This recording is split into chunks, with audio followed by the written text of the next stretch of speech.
যে কালের কণ্ঠ তথ্য সন্ত্রাস করছে, তাহলে কালের কণ্ঠের বিরুদ্ধে সরকার ব্যবস্থা নেবে। আর যদি মনে করে তারা সঠিক পথে আছে, তাহলে সেইভাবে সরকার পদক্ষেপ নেবে।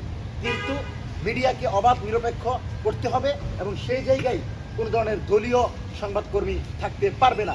এটা আমাদের স্পষ্ট বার্তা। এবং তারেক রহমানের উদ্দেশ্যে আমি পূর্বেও বলেছি, স্পষ্টভাবে বলেছি, যে যারা তারেক রহমানের বিরুদ্ধে লাগাতার সংবাদ প্রচার করেছে, পর্বকে পর্ব তাকে চুর বলেছে, তাকে সন্ত্রাস বলেছে, তাকে চাঁদাবাজ বলেছে, সেই মিডিয়াগুলো এখন তার সাথে যদি প্রেম করতে চায়, তাহলে তো এটা প্রশ্ন হবেই যে হায়দার আলীরা হাসিনার কাছে ছিল, হাসিনাকে তৈলমর্দন করেছে, সেই হায়দার আলীরা যদি এখন প্রেম দেখায়, তাহলে তো আমরা সেটা ভালোভাবে নিব না।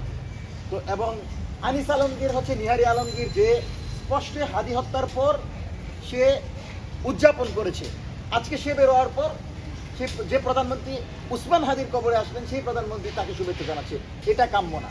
আমরা মাননীয় প্রধানমন্ত্রীকে এ ব্যাপারে অনুরোধ করব, দয়া করে আপনি সেই ভূমিকায় আসেন যেই ভূমিকায় শহীদ প্রেসিডেন্ট জিয়াউর রহমান ছিলেন, যেই ভূমিকায় আপসহীন নেত্রী দেশনেত্রী বেগম খালেদা জিয়া ছিলেন, আপনি সেই ভূমিকা নেন।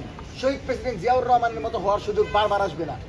আপনারা যদি মনে করেন যে বাংলাদেশের জনগণের পক্ষে থাকবেন, জনরায়ের পক্ষে থাকবেন, জুলাই সনদের পক্ষে থাকবেন, তাহলে আপনারা সেই ভূমিকা নেবেন যেই ভূমিকা বাংলাদেশের জনগণ নিতে চাই।